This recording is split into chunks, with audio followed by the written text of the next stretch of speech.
Are you sure you know when a true trophy walleye feeds in January? I mean, really sure? We've all been there. It's 5 in the morning, it's pitch black, the cold is biting through your best gear. You're set up, waiting for that first crack of light, because that's what the old-timers taught us, right? Walleye are low-light feeders.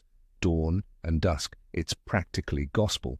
But what if I told you that for the biggest, smartest walleye in the lake, that gospel is dead wrong in January? In this video, we're going to dismantle that sacred rule. I'm going to show you the precise, overlooked window when monster winter walleye actually decide to eat. And I promise you, it's not when you think. This is the secret that separates the anglers who catch giants from those who just freeze. So let me ask you again, do you really believe that shivering in the dark is the best way to catch a trophy in January? Stick around because you're about to find out why you've been fishing at the wrong time. For generations, the core belief in walleye fishing has been built around the concept of the walleye chop and low-light periods. Sunrise, sunset, overcast days. These are the classic times. And in the spring, summer, and fall, that advice is golden. Why? Because walleye have incredible eyesight, tailored for dim light, giving them a huge advantage over their prey. This allows them to hunt aggressively on the edges of daylight. We've seen it work 1,000 times. So, naturally, we carry that same logic into the winter. We drill our holes before the sun comes up, and we stick it out until the last bit of light fades. It's a habit, a tradition. It's what we were taught, and it feels right. But the dead of winter, especially January, is a completely different world. The rules of the game are rewritten by the physics of cold water and the biology of a fish trying to survive, not thrive. The problem is, most anglers don't adapt their strategy. They're using a summertime playbook for a brutal winter game, and that's why so many go home wondering where all the fish went. Let's start with the most important factor, the fish's metabolism. In January, the water is at its coldest. A walleye's body temperature matches the water around it. This means its metabolism slows down to a crawl. It's not the aggressive predator you see in the fall.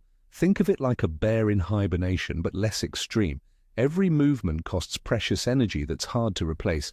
A trophy walleye, a fish that has survived for years by being smart, is not going to waste energy chasing a meal unless the odds are overwhelmingly in its favor. It's all about conservation, so that aggressive feeding frenzy you're expecting at sunrise, it's often just not going to happen.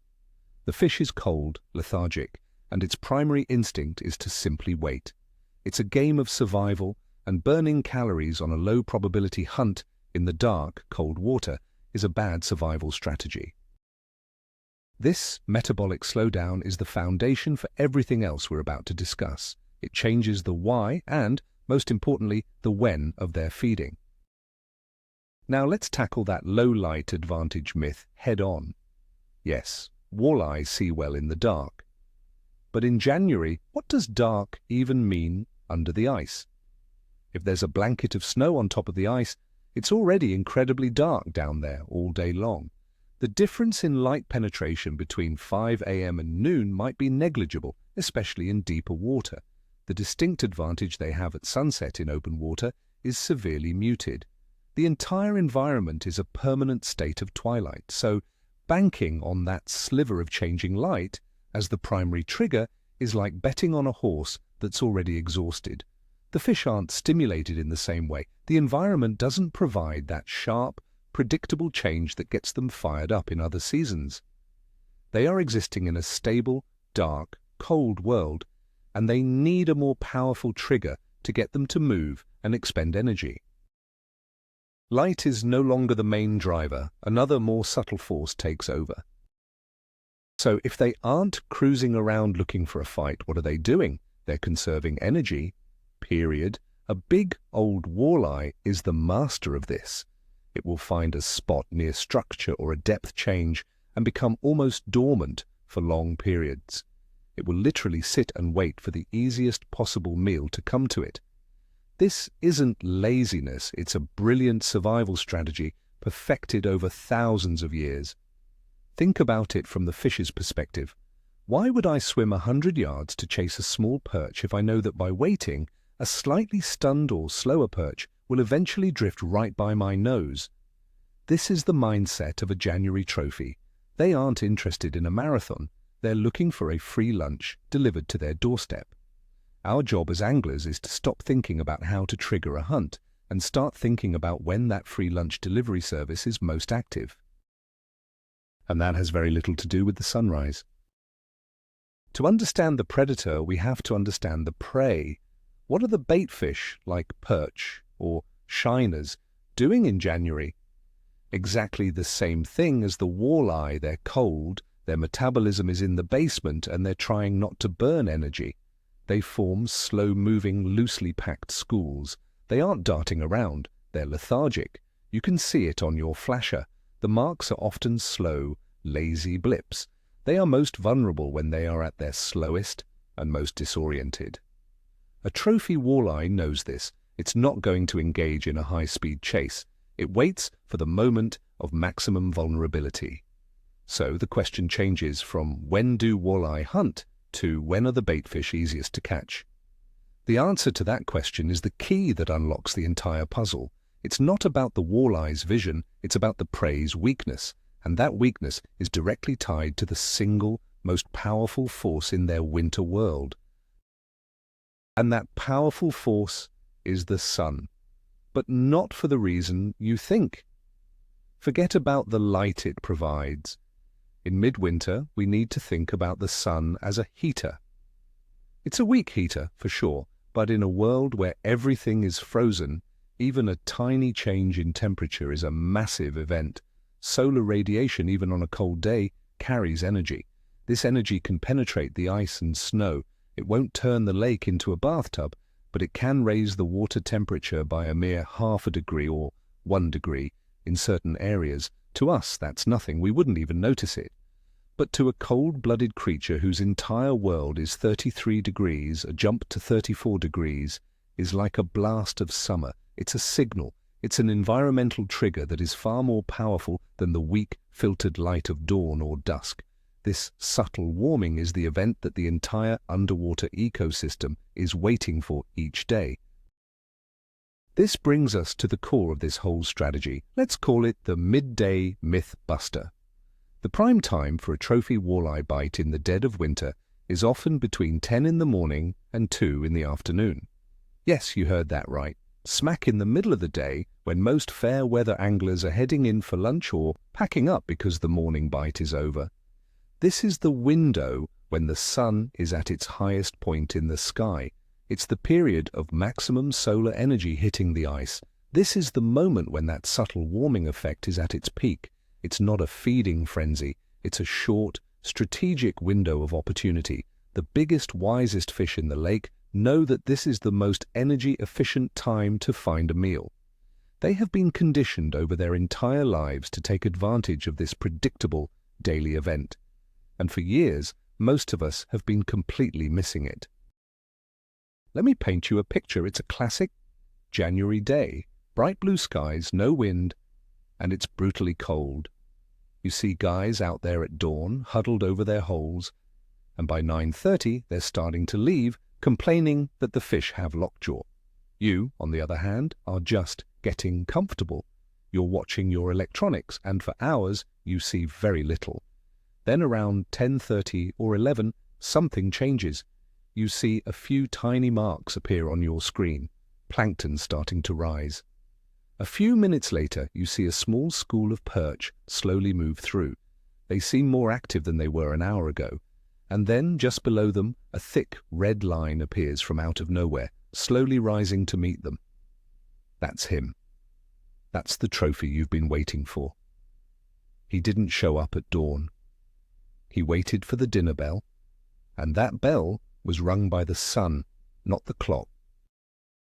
Let's look at the science for a moment. This isn't just a wild theory, it's based on simple physics and biology. Water is at its densest at about 39 degrees Fahrenheit or 4 degrees Celsius. As it gets colder, it becomes less dense, which is why ice floats. In the winter, the lake is often stratified with the warmest water, maybe 35 to 39 degrees, sitting at the bottom. The water directly under the ice is the coldest, around 32 or 33 degrees. That slight warming from the midday sun creates a tiny, almost imperceptible current. It can cause that warmer bottom water to mix slightly, or it can energize the organisms in the upper water column. This slight change, this disruption in the stable, cold environment, is enough to get things moving. Fish, especially bait fish, will move to find that 1-degree comfort zone, and where the bait fish go, the predators are sure to follow.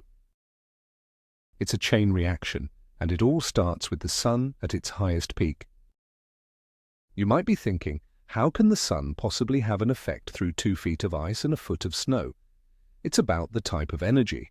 Solar radiation includes infrared radiation, which is essentially heat. While much of it is reflected, a portion of it always gets through. Darker objects absorb more of this energy. This is why dark-bottomed bays or areas with submerged weeds or rocks can be hotspots. These dark surfaces absorb that solar energy, warming the water immediately around them by that crucial 1 or 2 degrees. It creates a microclimate. It's a tiny oasis of relative warmth and energy in a frozen desert. This is where you will find life congregating. The baitfish are drawn to it, and the walleyes are drawn to the baitfish. It's a predictable spot that becomes active only when the sun is strong enough to power it, which is right in the middle of the day. This midday solar event activates the entire food chain from the very bottom up. It starts with the smallest organisms, zooplankton.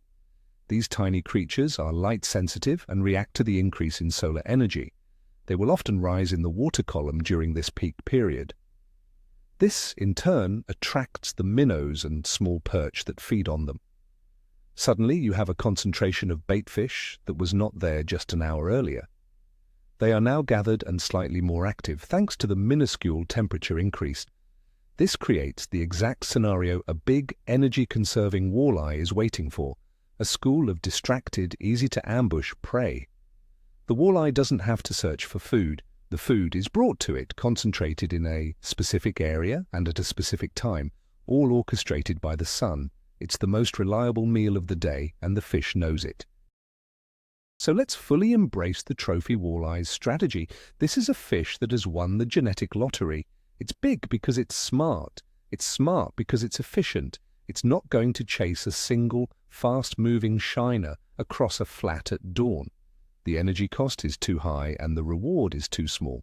Instead, it waits. It lies in wait near a piece of structure or a weed edge in that dark-bottomed bay we talked about. It knows that between 10 a.m. and 2 p.m., the sun is going to do the work for it. It's going to rally the troops, the plankton and the perch, and deliver them right into the strike zone. The walleye only has to make a short, calculated burst of energy to grab a meal that is practically stunned by the sudden, minor change in its environment. It's the definition of working smarter, not harder. As anglers, we need to adopt the same mindset. Let's put a name to this. We'll call it the solar window. This is your new prime time for January giants. Generally, this window opens around 10 in the morning, peaks around noon when the sun is directly overhead, and starts to close by 2 or 3 in the afternoon as the sun's angle becomes too low to have a significant effect. This 4-hour period is your highest percentage time to connect with a true trophy. This means you can sleep in, you can have a hot breakfast, get your gear ready without rushing in the dark, and hit the ice when you're fresh and focused. You're not burning yourself out on a low percentage morning bite. You're saving your energy and your focus for the main event. You're fishing when the fish are most likely to be feeding based on science and strategy, not just on tradition. It's a complete shift in approach, but it's one that will pay off. I remember arguing about this with an old fishing buddy of mine. He was a die-hard evening bite guy. He swore by it. He'd show up at 3 p.m. and fish until well after dark, and he'd catch some fish. But he rarely caught anything truly big in January. I finally convinced him to join me one bright, sunny Saturday. We got out on the ice around 9:30. He was grumbling the whole time, saying we were wasting the day. We did nothing for an hour. Then, just before 11, my vexillar lit up. I hooked into a fish, and after a good fight, pulled a beautiful 28-inch walleye onto the ice. 20 minutes later, he hooked one a solid 26-incher. We caught 4 more nice fish before 2 p.m. After that, the bite completely died. He just looked at me and shook his head. He was a convert from that day on. He saw firsthand that the giants were eating lunch, not dinner. Now, it's very important to say that this doesn't mean the dawn and dusk bites are completely useless. You can absolutely still catch walleye during those times. Often you'll catch smaller, more aggressive male fish. They are more willing to expend energy for a smaller meal. But the true giants, the big, mature female fish that we all dream of, are far more calculated. They are the ones who are most likely to follow this energy-conserving midday feeding pattern. So if your goal is just to get a few fish for a meal, by all means, fish the traditional times. But if you are specifically hunting for a fish of a lifetime, a true trophy-class walleye, you dramatically increase your odds by focusing your efforts entirely within that solar window. You're targeting a specific class of fish by using a specific strategy tailored to their unique winter behavior. Knowing the time is only half the battle. You also have to be in the right location to take advantage of it. You need to find those areas that will absorb the most solar energy. Look for shallow flats, especially those with a dark, muddy or sandy bottom. A depth of 8 to 15 feet is often a sweet spot. If those flats have some scattered weeds or a few rocks, that's even better. The weeds and rocks absorb heat and provide cover for the walleye. Think of them as solar-powered ambush points. Use your lake maps to identify these areas before you even get to the lake. Instead of drilling holes on a classic deep-water point, you're going to be focusing on these shallow, sun-drenched zones. Feels wrong, doesn't it? Fishing shallow in the middle of a bright, sunny day for walleye. But in January, breaking the rules is exactly how you win. Weather plays a huge role in this pattern. The ideal conditions for the midday solar bite are stable, high-pressure systems. Those are your classic bluebird sky days. Cold, calm, and sunny. On days like this, the sun's effect is maximized, making the pattern much stronger and more predictable. A string of 2 or 3 of these days in a row is absolute money. The fish become conditioned to this daily pattern of warmth and feeding activity. They will literally move into these shallow zones in anticipation of the midday event. So, when you're planning your trips, don't be scared off by a forecast that calls for sun and high pressure. While other anglers might groan, you should be excited. You know that these are the exact conditions that will put the odds in your favor for targeting a true winter giant. So what happens on cloudy, overcast days? This is a great question. On these days, the solar window pattern is much weaker or sometimes non-existent. The diffuse light from a cloudy sky doesn't provide that direct warming solar radiation. So on these days, the bite can revert to a more traditional, scattered pattern. The fish might be slightly more active throughout the day, but not concentrated in a specific time or place. These are the days when the dawn and dusk periods might actually be more productive. The key is to be a versatile angler. You need to read the conditions for the day. If it's sunny, you attack the midday window in the shallows. If it's cloudy and dark, you might switch back to a more traditional approach, focusing on structure and low-light periods. The ultimate angler adapts their strategy to the weather, not the other way around. This midday pattern also debunks another classic winter myth, that walleye always go deep. We're often told to look for them on deep humps or in the main lake basin. And yes, many fish do winter in those areas, but the biggest, smartest fish are opportunistic. They will follow the food. If that midday sun pulls the baitfish up onto a 12-foot dark-bottomed flat, you can bet your best jig that a trophy walleye will follow them. They have no problem sliding up into shallow water, even under a bright sun if that's where the easiest meal is located. They feel safe under the ice and snow cover. They are not as spooky as they are in open water.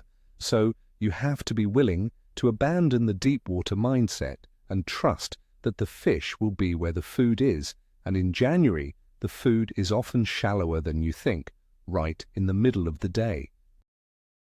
To effectively fish this pattern, your electronics are your best friend. A good flasher or graph is not just for marking fish, it's for reading the environment. You should be looking for those subtle signs of life. Watch for those tiny zooplankton marks to appear on your screen as the sun gets higher. That's your first clue that the engine is starting. Then, watch for the baitfish to move in. And most importantly, pay attention to your temperature gauge if you have one. Hole hopping and looking for that 1 degree difference can be the key to finding the active zone. This is a game of details. You're not just randomly drilling holes. You're using your technology to find the exact spot where the sun is having the greatest impact on the underwater world. It's a scientific approach to finding a fish that is behaving in a very scientific, predictable way. So, let's put it all together one last time. Imagine the scene. It's 10:30 a.m. on a bright, cold January morning. You're on a shallow flat with a dark bottom. You've been patiently watching your electronics. You see the plankton bloom. You see the perch move in. You present a simple, slow-moving jig or a live minnow on a dead stick. You're not being aggressive. You're mimicking the slow, lethargic prey the walleye is targeting. And then it happens. That solid, heavy weight on the end of your line. It's not the frantic tap-tap of a small fish. It's the confident, deliberate pull of a true giant. A fish that waited patiently for the perfect, most energy-efficient moment to eat. And you were there, waiting with it because you understood the real rules of the January game. You ignored the old traditions and fished with a strategy based on the fish's actual behavior. So, there you have it. The big secret isn't a magic lure or a hidden spot. It's simply time. It's understanding that in the brutal cold of January, the rulebook gets thrown out. The most dominant force isn't the low light of dawn and dusk.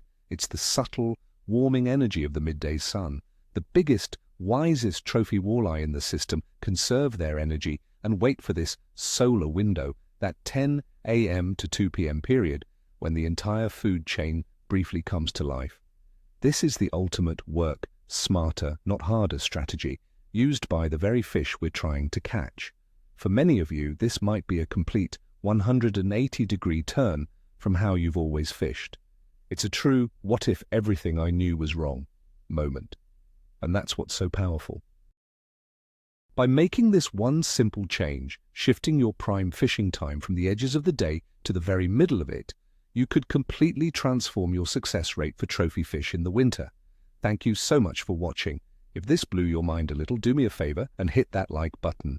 And be sure to subscribe so you don't miss out on more tips that go against the grain. Now I have to ask you, what's the most sacred fishing rule you've ever broken that ended up paying off big time? Let me know in the comments below. I can't wait to read your stories.